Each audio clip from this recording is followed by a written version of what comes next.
Hacaaluu Hundeessaa uumatii akka qabsaa'aa akka artistii ilaallatu waggoota lamaaf iluumata dura dhabamtee jirta. Daawwattoota yookaan jaalattoota keetii maal jette eessa turettaan? In dhabamne amaan koo dhabamu. Oromiyaadhuma keessan jira.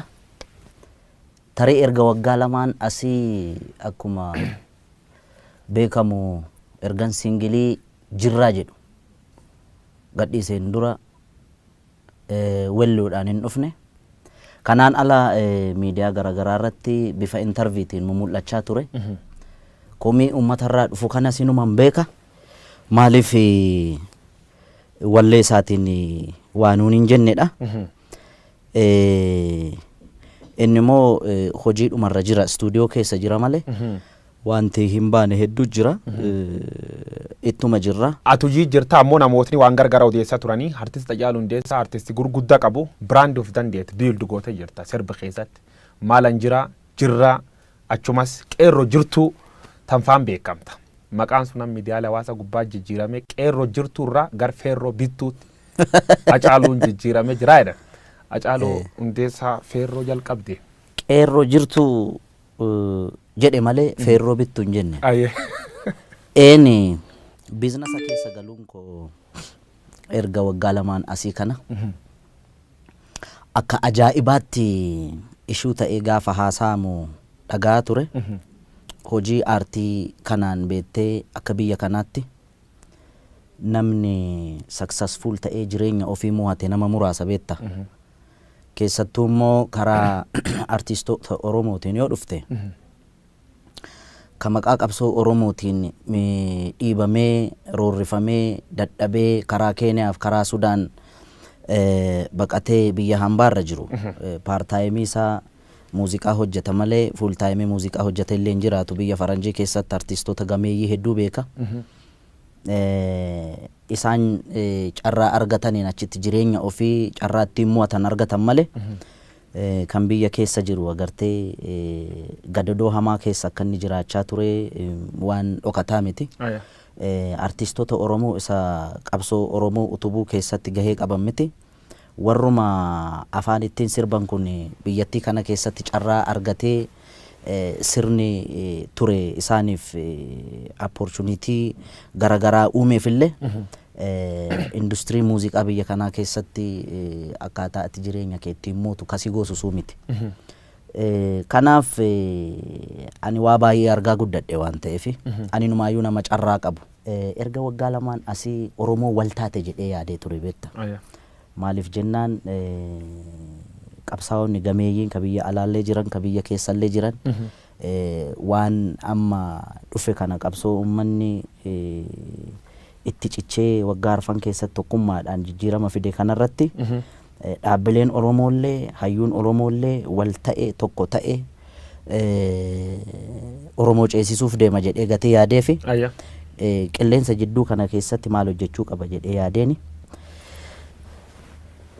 Baankii Hojii Gamtaa Oromiyaa obbo Dirribee beektala. Nami sun nama seenaa qabu beekta. Nama Oromummaa isaa qabatamaan nama raawwatu. Isa dhaaduuf miti. Namni sun innaa wayyaaneen jirtu san koonsartii hojjechuu qaba jedhee ispoonsara gaafan gaafadhu. Abbootii qabeenyaa dabalatee dhaabbilee kaampaanii Oromoo amma maqaan dha'u baankii hedduu jira. Gaafan propozaala galchu guyyaa lammaffaatti warra qircaata keessa gaarbeejii keessa gatan beette sodaatanii jechuudha. Inni garuu yoo hidhame illee nan hidhama. Meeqa barbaaddaa naan jedhe amma dandeessu ispoonsara na godhin jedheen. Obbo Dirribeen miliyoona 2 walakkaa naa eeyyame yoo hidhame illee nan hidhama jedhee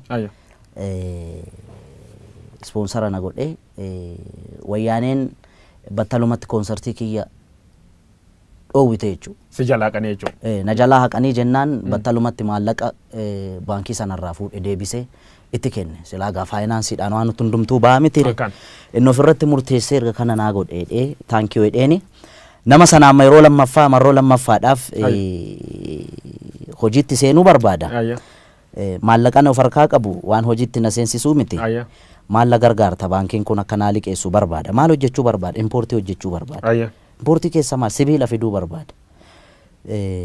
constructionin biyyattiin gaagaa constructionii irra heddummaatti yoo sana keessa seenee hojjedhee dheeni ofii isaatii wabii ta'e kolaataraala tokko malee ammallee yeroo lammaffaaf sababa kiyyaan riiskii fudhate namni sun miiliyoona 10 liqeesse. Birri miiliyoona 10 asirra liqeeffattee jechuudha. Haa taatuuti ammoo namoonni tokko tokko maal jechuu jiran. Hacaaluu Hundeessaa birri miiliyoona 20 mootummaan Dr. Abiy Ahmad yookaan paartiin Biltsiginnaa kennitee fi birri sun fudhachuuf Hacaaluu Hundeessaa agriimantii san mallatteessan akka jedhanitti birri suniin fudhattee ittiin in callista birri suniin qabsoo keessatti sirba gahee tan ta'e qabaatu. Abba Guyyoo. Birriin gurgurtee jedhan kanaafuu acee waa butattee jirta. Keessa namaan beektu keessa qabuteen namaa kenniteedhaan beekta. Otoo maallaqa akkasiiti wayyaaneen nuu kenniti bar maa qarree du'aarra deemnaare. Amma sana kan qarree du'aarra deemee riiskii amma sanaa fudhachaa ture sana Dr. Abiy yoo aangoorra bahe yookaan immoo Oromoon tokko yoo aangoorra bahe miiliyoona 20 naa liqeessa yookaan lafa naa kenna yookaan maaloo naa kenna mana naa kenna konkolaataa naa bita jedhee osoo yaade wayyaaneen akka ajaa'ibaatti naa ofariin kunis ture. Amma yoo haasofte of dhaaduu ta'a beekta. Garuu immoo ijoolleen ragaa baatu jirti.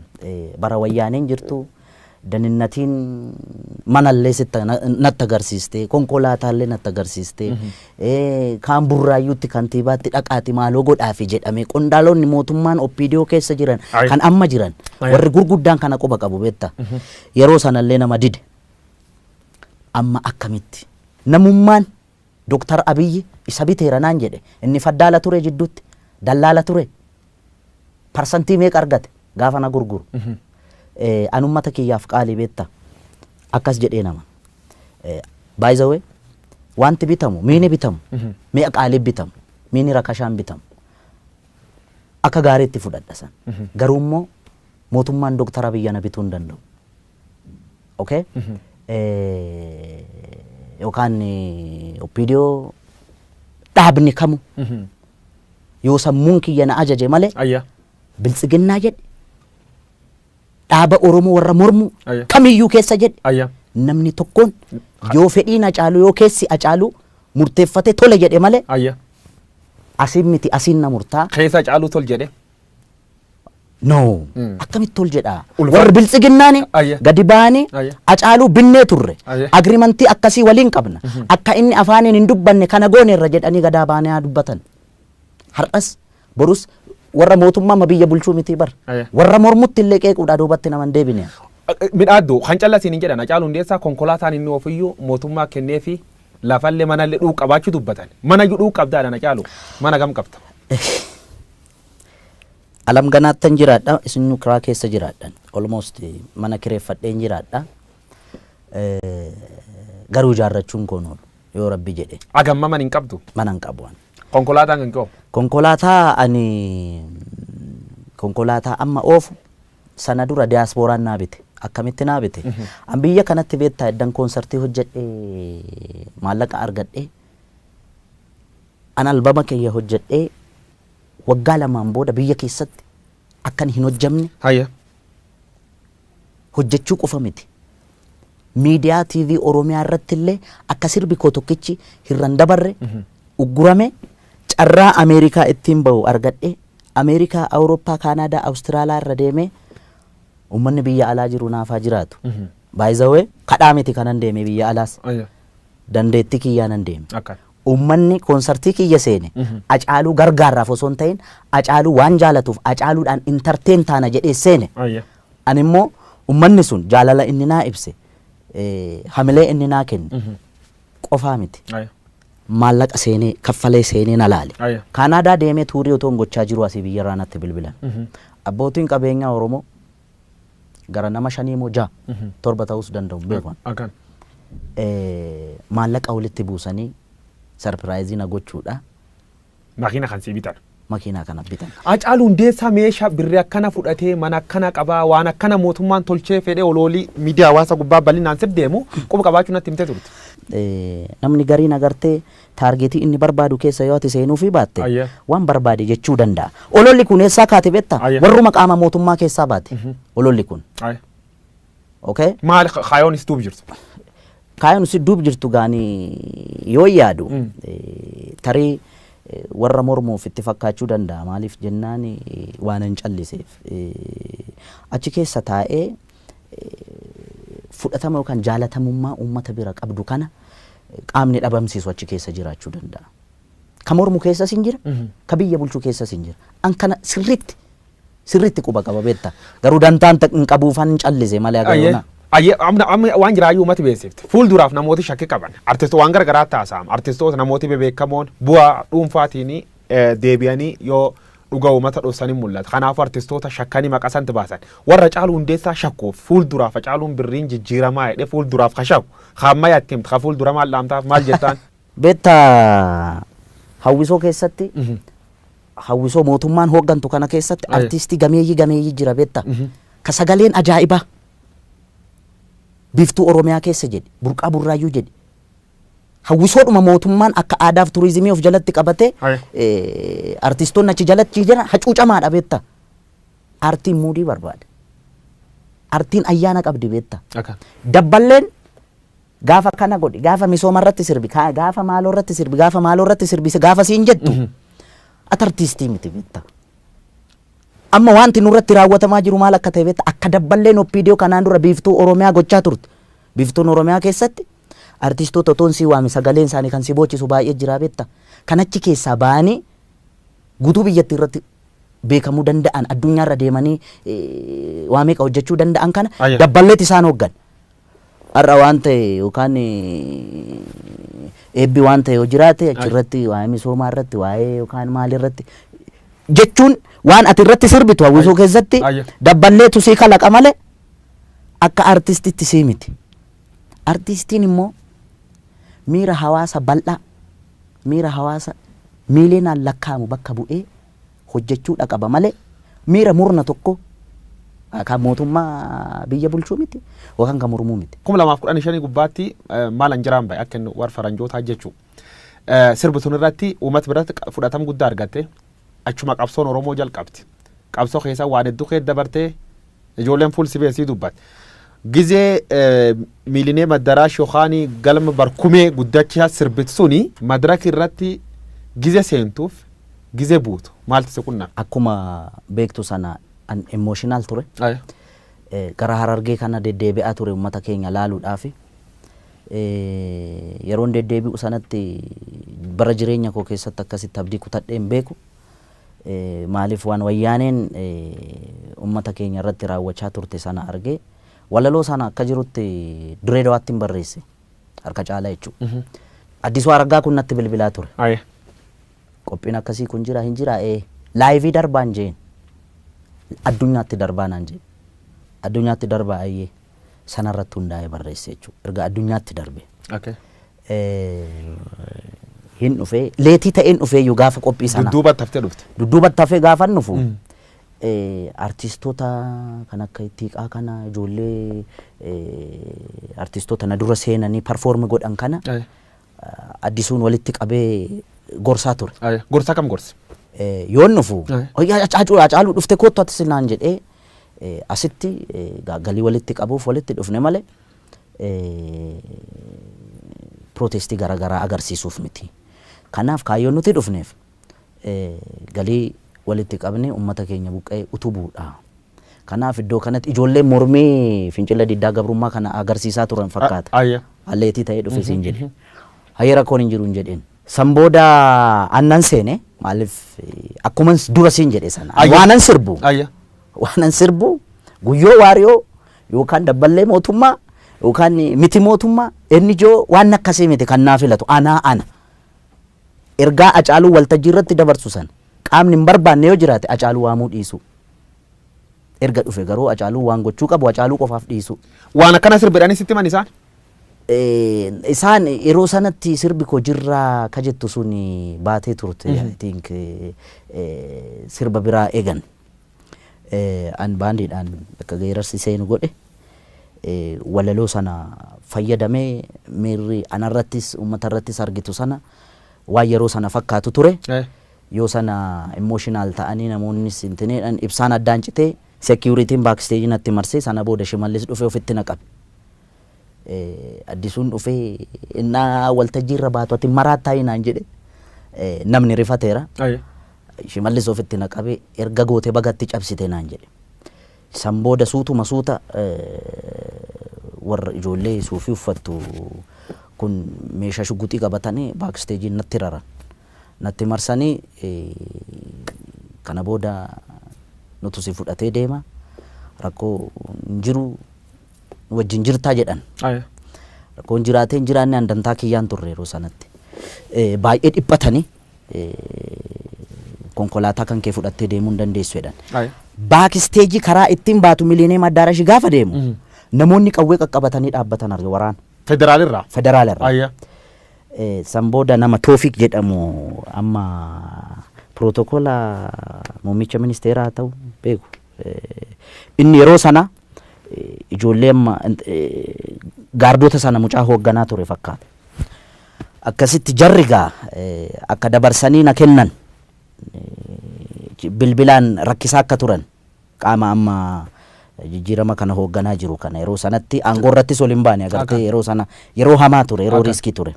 Dabarsinee hin kenninaa irratti lola hamaa ture erga uummanni bahee VAT jarri lammaa fa'aa biyyi fa'aa adda gaggeessaniin booda waraana na qobaatti na hambisanii VAT lamaan fudhatanii na gadan. Kasi dinqu keessa karaa boolee Mikaayilii kana na fudhatanii ce'an. Si mursiisuuf jechuu. Yaa waan ajaa'ibaa mursiisanii na fudhatanii badan bar. Ayya. Makiinaa qulfiis narraa fudhatanii biraatti kenname waan hamaa ture. Yeroo sanatti wanti dhalate dhugaan jiru kan. Maal wanni isaan haasaan warri ijoollee rafa maal dhageette akka si miidhuu fedhan? Ijoolleen inumaayyuu mucaa Tasfaayee jedhamu tokko jira amma maqaa abbaa isaa Tasfaayee eenyu akka ta'e beeku dameetikaadha. Ijoollee Oromooti ijoolleen suni inumaayyuu na dudduuba bireeniin fa'a ture. Sibiiliidhaan uffatanii madireesii fa'a. Almost amma waraanni hin banama jedhee eegaan turen. Reediyoo gochaa turu. Makiinaan hordofuu yeroo kate meetira akkasirratti rukutaa fa'a waliin jechaa turan. Parpasli si qabuuf dhufan jechuu isaan? Isaan na qabu maammaa dhufan jaratu kennuu dide. Good. Hojii hojjettu sun fakkeenyaaf madaraka irra cabsitee waan akkasii sun live irra dabarsu keeteef riskii sun fudhattee jirtu. Riskii sun itti gaabbitaa fakkeenyaaf. Ittiin gaabbi. Riskii ani yeroo jalqabaaf miti kanan fudhadhee inni sun hamaa ture. Beektaa ani namattuu hin himne hiriyoonni kiyya hin beekani. Haati warraan kiyya hin beektu haadha warraa kiyya ulfa ji'a torbaatu garaa jira. Kan daa'ima immoo kan wabiin waggaa 2.5 ini mugaani agartee riskii kana maa dhaabbitti du'uu manna yoon du'es lafan siileessu namnu du'an qatu hin jiru beetta. In dhaamattee jecha dhagaa hiriyootan teennatti dhugataatiin beeku dhartaati dharaa jedhi. Duu danda'a maatii tiyyaan waan akkana kana yoon du'ellee kan tolcha itti dhaamattee beektaa dhaamatteedhaan dhuguma. Jechuun hiriyaa kiyya keessaa mucaa Ingiduu Cimsaa ka jedhamu jira. Inni hin beeka beektaa. Jechuun akkuma qoosaa godhee itti hime. Waanan ani akkuma siin jedhe sana biyya alaa kana deddeebi'ee hojjedhee dhufe kana manatti ijaara jedhee lafa bibbite tokko jira. Alaqa kiyyaan isaan yoo waan akkasii uumame just kana godheedhee an qaama kiyya dhiqadhee rifeensa ofirraa ciree qaama kiyya guutuu dhiqadhee dhufe. Agartee milkaa'es gala jettee yaaddu gaa yoo kun ta'e haa ta'u ta'uu baate riskii ani gaafan fudhadhu ofittuun himu namuu kutannoo hamaa keessa ture waan ta'eef yeroo gaarii carra qabeessas waan an ta'eef malee nan nyaatama ture. Nyaatamte turte yaayyuu baafatti. Jijjiiramiin dhufee Abiyyi Ahmad faana angootiin dhufan. Atammoo haasawa irratti bilisoomni jedhee Hacaaluu Hundeessaadhaan si duula turan. Hacaaluu Oromoo isaati amma bilisoome gabaabsinaa deebis. An bilisoome hin jenne. Bilisoomne miti hin jedhe. Kanaan duras intervii Dajanee faana haasofne irratti dubbadheera. Mooneerra. Eenyuun TPLFin mooneerra amantus amanuu baattus. Daninnatiin wayyaanee Finfinneerra makiinaan ani oofu taargaa wal fakkaatu silvarii kalarii wal fakkaatu faana ni hordoftee sadii taate tamboo dhufte. Komishinar Dachaasaa Bitimaa amma komishinar jeneraal mangaagaa wayyaanee keessaa kan na baase isa. Otoo na qaban yeroo sanatti hidhaattuu nan geessan. I'm sure. Dachaasaa Bitimaa komishinar Dachaasaa Bitimaa yeroo san magaalaa Amboo keessatti isa ture. Jara kana qabe. Ka qabe Daninnatoonni kun alaabaa baa'oo qabatanii boru akka jeequmsi ka'u waraqaa barreeffame maanfileetii qabatanii kaan hin facaasa halkan walakkaa kaan alaabaa baa adda bilisummaa Oromoo fannisa kaan footoo kaasa taargaa makiinaa fi jara yoo kana qabamte barsana Muktaar Kaddituu bulchaa ture Oromiyaa kan qabamte asii seetaappii mootummaan naannoo Oromiyaas hin beeka daninnatichi hin beeka gad ergee ana ukkaamsuuf jennaani jara qabee ukkaamsee mana dhaaqaye amante jarre gadhiisii hin gadhiisuu irratti waraana hamaatu ture yoo sana OMN illee gabaasee ture waan kana beektu yeroo hamaa hammaataa ture jechuudha yeroo sun nama akkasiin kun fi kan kana fakkaatan warra harka nurra qabaa turan fa'aatu jira beekta walumaa galatti warra akkasiin jira akka waliigalaa akka fudhannu Oromoon saate ammataan cunqurs bar wayyaanii kee jirtirra waan gooma argattuma cunqursii agammanuu jirete cunqursan mallee hin jira Oromoo cunqursaa jira kun jala sararame beekuu qaba okay Dr. Abiy Ahmed gaaffii Oromoon deebisne waan tokko saayikooloojii Oromoon eegne waan tokko miidhama Oromoo irratti hundaa'ee fedhiif dantaa Oromoo hin eegsisne waan tokko inni Oromoo miti waan biraati Daawud Ibsaan Jaal Daawud Ibsaan bara hooggansa isaa addi bilisummaa uummata Oromoo waggaa 10 fi 15 keessatti lolee lolchiise Finfinneen geenye waan tokko hooggansa adda bilisummaa Oromoo 4 kiiloon seenne waan tokko Jaal Daawud Ibsaan nama qabsoo Oromoo keessatti umurii isaa fixeen garuu Fireew Maashoo Gidee jedhanii Tigiree gochuu waan bira Balaa Zallaqaan Oromoodha jenneen nuti nafxanyaa faana kokkee wal qabna isa Oromoo keessaa ba'e in gadi ba'ee an Oromoo miti yoo jedhe okay namnumti wikinasii guyyoo waaree irratti arge inni Oromoo miti namni jedhu sun inni Oromoo ta'uusaa maaliin nu ibsa DNA isa kam sartifikeetii isa kam fuuldura nu qabeetu inni Oromoo ta'a walumaa galatti wayyaaneen ari'amteetti qabsoo ilmaan Oromootiin dhiigaan simbiloo inkaa salaamtaadhaan miti beetta oloodhaan miti ulfitti wareegameeti daa'imni waggaa 10 snaayipariidhaan mataan irraa faca'eeti waan gammachuu qabu sitti fakkaata waan amma ta'aa jiru kana Oromoon du'aa jira inumaayyuu waa tokko sitti bara wayyaaneen jirtu sana Oromoon du'u kun dhageettii qaba ture amma dhageettiin qabu beetta maaliif seete Oromaa miti kaa kan nutu walajjeesaa jira Oromoo immoo maaltu isa dhibere Furmaati maal furmaanni warri biyya bulchanis dhaabbatanii ilaaluu qabu warri qabsoo bilisummaa Oromoodhaaf falmaa jirra jedhanis dhaabbatanii ilaaluu qabu gaafa arbi walitti bu'u kan miidhamu marga jedhamaa miti wanti isaan beekuu qaban awwallaalummaa kiyyaan laale yoon illee badii qabaadhe naa of kalchan awwallaala nama baranne illee nama barnootaan fagoon deemne ogummaa rabbinaa kenneen ummata kiyya biratti jaalalaaf kabaja argadhe malee an beekaa ta'ee miti kan isaan gorsu isaan warra na dhalchan warra daandii natti agarsiisan warra wareegaman warra aarsaa meeqa kaffalanii na dura waa meeqa ta'anii beekan garuu aga wallaalummaa kiyyaatti waan naa galte tokko kan kolfaan hin godhina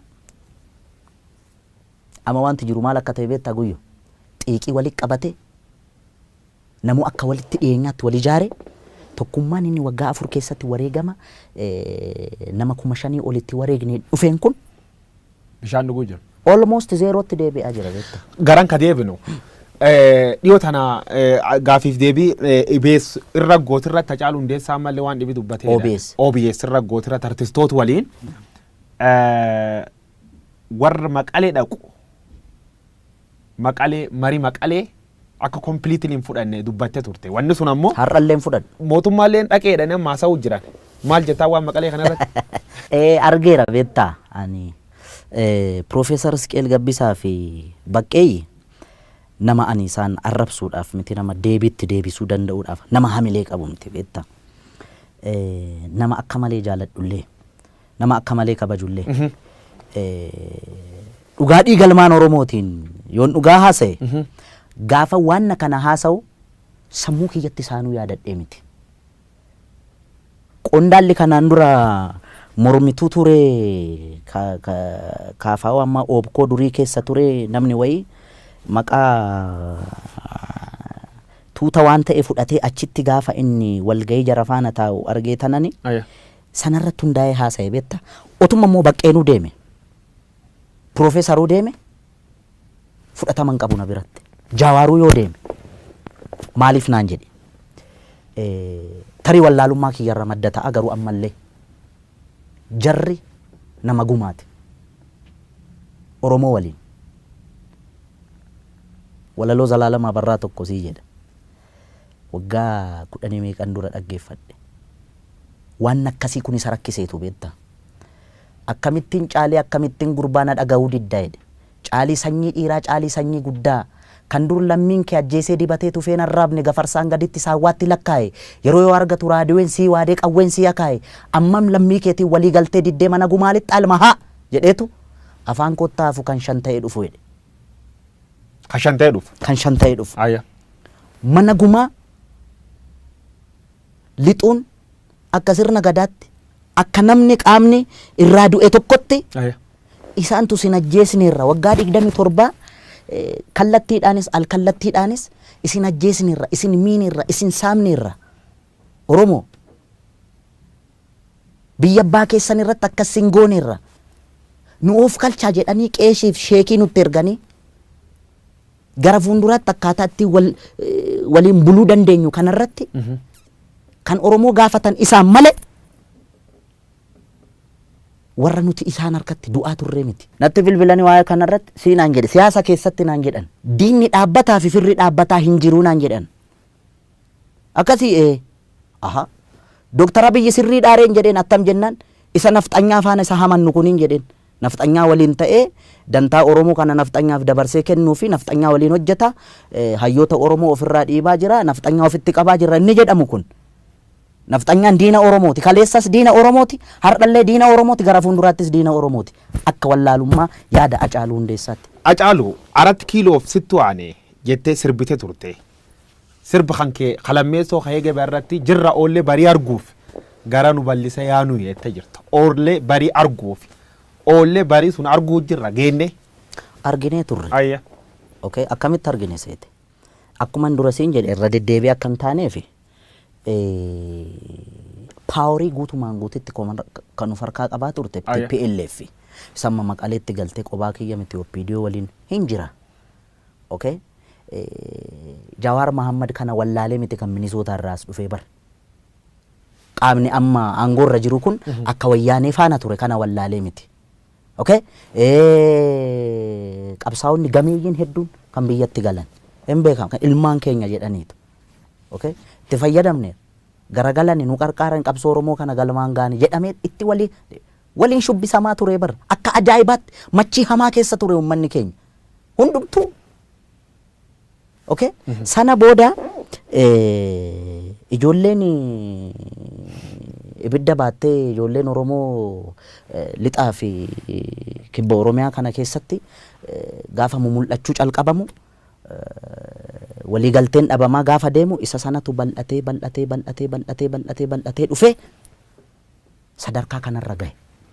Innis yaalan hayyoon Oromoos yaalan qaama biyya bulchaa jiruu fi ijoollee keenya sana faana araarrakki bu'umu yaalame sana keessa saayinsii sana keessa deemaa ture achi keessa seenee hin borcuan nama siyaasaa miti. Jidduu isaaniitti walii galtee dhabameen uummanni keenya sakrifaayii amma kanaa kaffalaa jira. Eenyutti gaafatama kanaaf? Eenyutti gaafatama lachanuu akka kiyyaatti. Mootummaa fi qaamni mormu. Qaamni mormu. Kanaafuu seena Oromoo sadarkaa Oromoon keessa jira kanaan fakkeenyaaf Oromoon sa'aatii har'aa naannoo jiran keessa naannoo namni keessatti du'u jiru kan namni baay'inaan keessatti dhabuu jiru Oromoo. Kan akkamitti ibsita akkamiin laata? Amma beektaa sana keessa seenee borcuuni tarii wallaalummaa kiyya kaasuu danda'a. akka Oromoo tokkotti maaltu sitti dhagahame Haacaaluutu Oromoodhaaf iyyaa turte yoo naan jette. Ijoolleen daggala keessa jirtus dhiiga kiyyaana. Okay? Gaafa isheen rukutamtee reeffa ishee Facebook irratti argu na dhukkuba keessa kiyya. Ijoolleen asii bobbaafamtee deemtu kunis maqaa seera kabachiisuudhaan Oromoo. Jarri walilleen booji'an beektaa yoo wal booji'anis akkaataa isaan disrespect wal godhan kana gaafa argitu Oromummaa keessi jibbisiisa beektaa. Oromoon Oromoo irratti dhukaasuu arguu irra caala. Du'a wayya beektaa. Warri obbaafate warri du'e kun obbaafate. Warri dhume nu warra jiru lubbuudhaan jiru warra kana laalaa jirudha beektaa. Abiy Ahmed artistoota walitti qabee achirra waan tokko dubbatti. Namoota lubbuun hin jiru Taaddasee Birruu fa'a Jeneraal Waaqoo Guutuu fa'a waan nu sirbinuuf beektu waan isaan lubbuun hin jirree fi jettee dubbattee turte maal jechuu kan kee? Waaqoo Guutuun goota keenyaa miti Taaddasaa Birruun nuuf fannifame goota keenyaa miti way kana booda ka'ee Oromoo kana godhe jennaani hin jennuun bara. Kanaaf hin amannaa jechuudha. Kana booda ka'anii namni lubbuudhaan jiru beektaa seenaa hojjetes xureessuu danda'a. Seenaa namni seenaa xuraa'aa qabus immoo haareeffatee nama gaarii nama lubbuudhaan jiru abaaruufis hin rakkisa beektaa. Jajuufis hin rakkisa. Ka obbaafate amma laal. Dr. Abiy akkuma filannoo irra bahe kun namni machaa'in hin jiru. Bujii irra Boorana irra agaa Harargee irra agaa Wallaggaatti Wallagga irra agaa namni qawween dhayin hin jiru bar gaafa inni filatame. Ispeeshaalii naannoon ani itti dhaladhe kana. Booranatti illee namni dhukaasa akka ture quba qaba beektaa. Namni dhukaase bar gammachuu guddina. Dhukaasuu qofayyuu miti. Ilma abbaa gadaa jedhame bakka deemutti eeboo fardatti badhaasanii gaachanatti kennanii maaloo ta'e sana ta'e kana ta'e inni viizhinii mataa ofii qabaa mutiire. Jijjiirami Abiy Ahmed jalqabe kun waggaa lama keessa taag deema deeme. Kara sirriir jiraa warreen hin jira. Abiy Ahmed kara sirriir hin jiru dogongor guddoo hojjechuu jiru warreen hin jira. Kan keessa kan fudhattate. Baay'ee jalqabumayyuu waan barree namni na dursee qeeqee hin jiru garuu dhugaa namaa baasuurra wikinasii namaa baasuutu namatti intiniin kun dhufe amma sirriirra hin jiru ana akkamitti sirriirra hin jiru seete inni Oromoodha harki isaa dhiiga Oromootiin xuraa'uu hin qabu akka wallaalummaa kiyyaatti maal isa gorsa beekta TPLF ummata Tigraayitti hudduu gatattee nu fixaa turte nafxanyoonni ummata Amaaraatti hudduu gatatanii Oromoo fixaa turan. Mangistuu Hayilamaariyaam qofa beektaa kan jidduu irratti akkas ta'e. Namni kamuu saba kamiyyuu keessaa dhufee aangoo qabatu kana booda akka inni aangoo irra turus kan godhu Oromoo akka inni aangoo irra hin turres kan gochuu danda'u Oromoo. Okay mee Dr. Abiy kun Oromoo miidhaa jennu dantaa Oromoos eegaa hin jiru haa jennu gaaffii Oromoos hin deebisne haa jennu. Fincillis ka'e mormiinis ka'e akka inni aangoo irraa bu'us godhame eenyutu morra kora Oromoo dhaabilee Oromoo keessa isa karaa nagaatiin dorgomumo isa afaan qawweetiin lolu kamtu dhaqee achi qabata innis gaaffii biraa bara. Namoonni hedduun Abiy Ahmed nafxanyaan butamee jedha qabsoon isaa Oromoon sirna kan keessa fayyadamuutti hin jirtu jedha. Oromoo waan adda waan fayyad qabdi baala gizee dhamte gizee du'atillee nattaak waan godhamtuuf. Warree baan deemaa beektaa magaala kana keessa.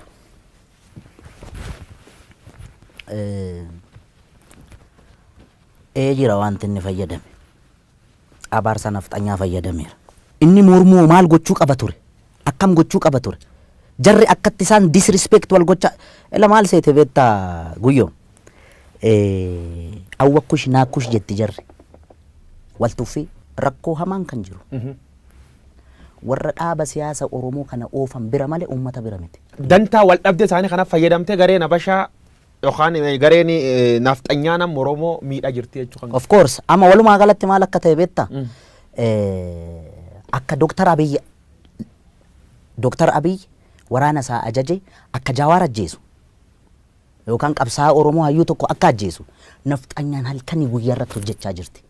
Gaafa muummichi ministeeraa waanuma xinnoo bar waan guddaa miti bar gaaffiin deebi'een jiru beektaami. Meeqa fuulduratti hin deebisan hin beenu gaaffiin Oromoo waan guddaan turre bar biyyattii kana keessatti akka arjummaa isaatti. Waanuma xinnoo waanuma Oromoo urgooftu kan yoo godhe qullaa sirbiti baatee bar nafxanyaan miidiyaa ishiitiin FM jiru hundi jechuudha.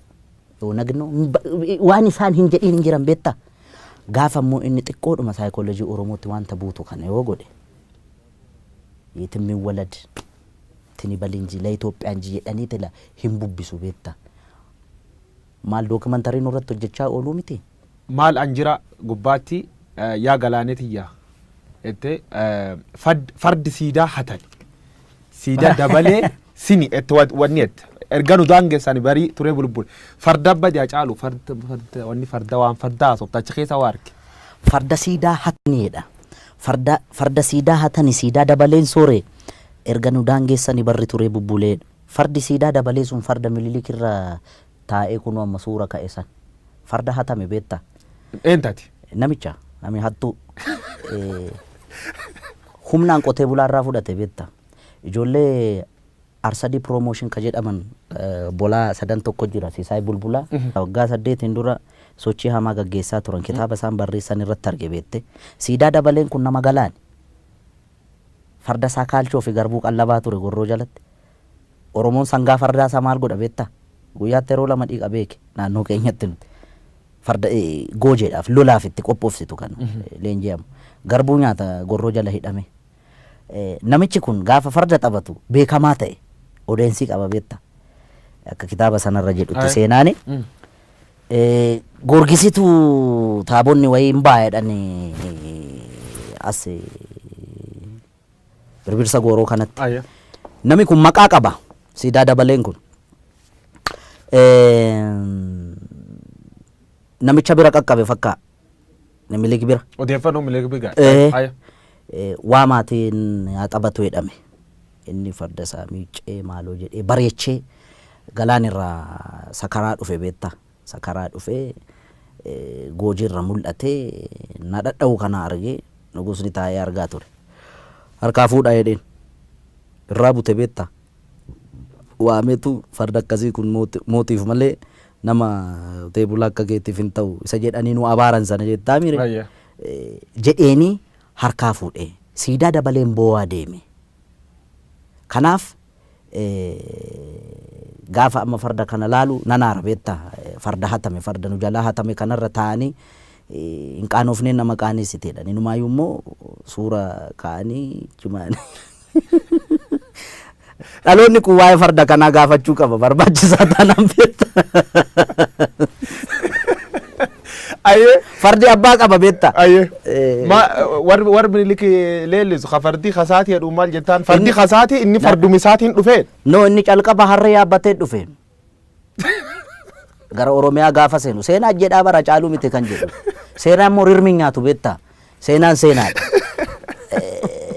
okay yaabbii fardaa isatti beekanni amma waa'ee Adwaa faana wal qabate warri lole kun tuulama kana fardaan dhaqee dhukkee irraa kaase minni yaa'u fotoorra ka'ee danda'a yookaan qabaniif ittiin deemataan beekamu ammas bari ijoolleen gaafa fakkeessitu siidaa isaa bukkeetti gaafa Adwaan kabajamu ijoolleen jijjirti farda jalatti qabanii kan deddeemu sangaa farda si jalatti hin qaban yoo yaabbii dandeessedha kan yaabbatu namoonni siidaan kun kajiganii jedha siidaan kun yoo jig fardi akka fardi ka Oromoo fardi kan Oromoodha akkam tolcha farda akkamitti jigama akkam tolcha kajige yoo inni isaarraa jigsan malee okay ga inni walumaa galattan fardi abbaaf deebi'uu qaba inni dhaloonni hin deeffata baay'ee anaaf sirratti hin ta'in malee inni waan hin oolle beetta waan amma Ameerikaa kana keessatti ta'aa jiru beettaami akan biyya qaroomte biyya guddatte yakkamaa beeke akan Minilik siif yakkamaa moo oh my god ani inni gaa reeffaa miiramma ekeraadhanni jechuun seenaa rirmi nyaatu siin jedheera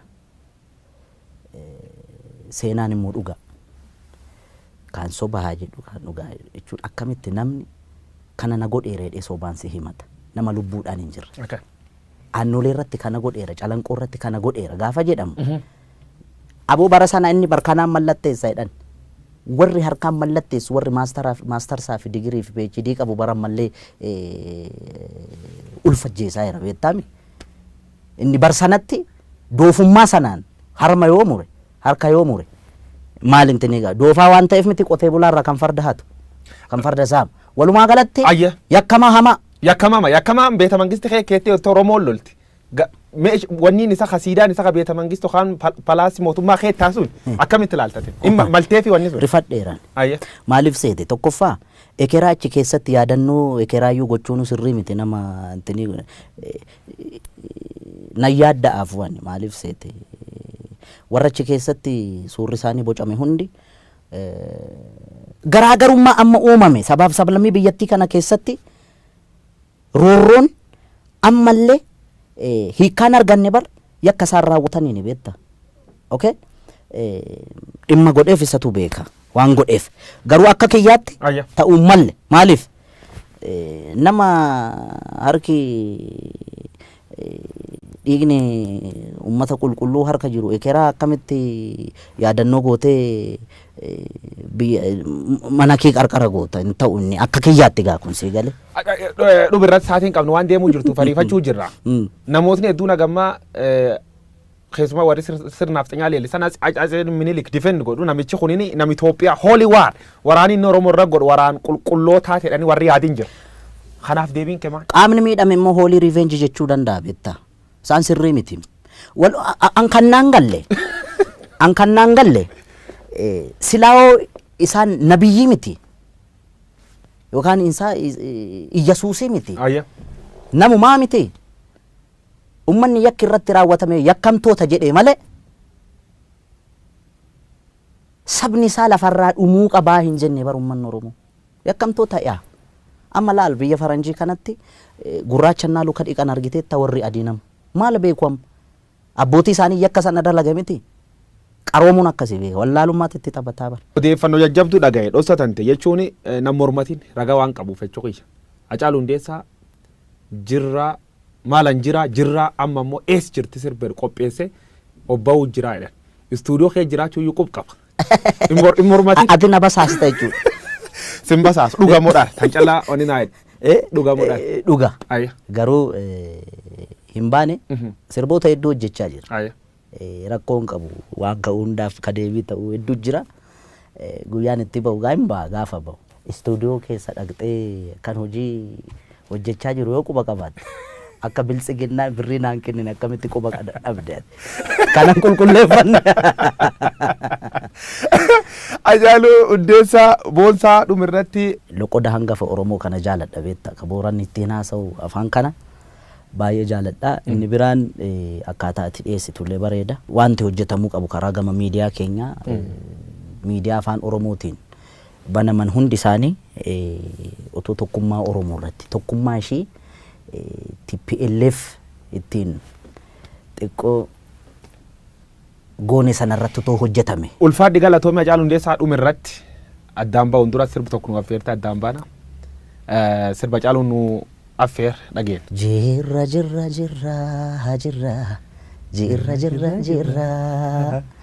Jirra bullee barii arguuf garaa nu bal'isee yaanuyi yaawa irraanfachuuf.